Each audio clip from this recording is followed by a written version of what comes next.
corner of 5th and Walnut in front of this sign, and we want to give you a little bit of a tour about what this used to look like.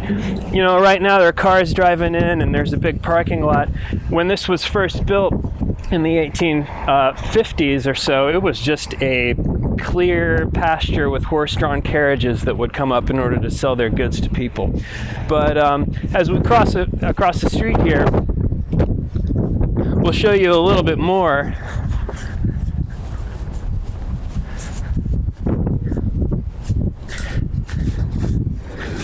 This area began to become really popular, so in the 1880s, they built this wonderful, large Romanesque building that was the first official city market.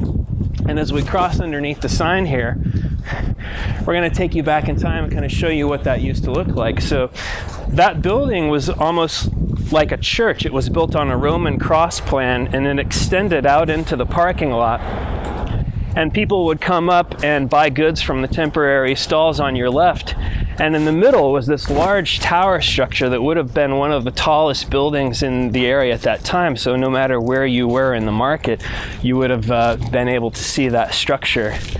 Now, as time went by, that building began to fall into disrepair, and there were a lot more people in the city that it needed to serve. So in the 1930s, at the height of the Great Depression, they actually tore the entire thing down, demolished this whole area, and under the Works Progress program under FDR, they built this facility, which exists today. It was completed in 1939, and one can argue that it does a better job as a contemporary market, but at the same time it's sort of bittersweet to remember what we lost.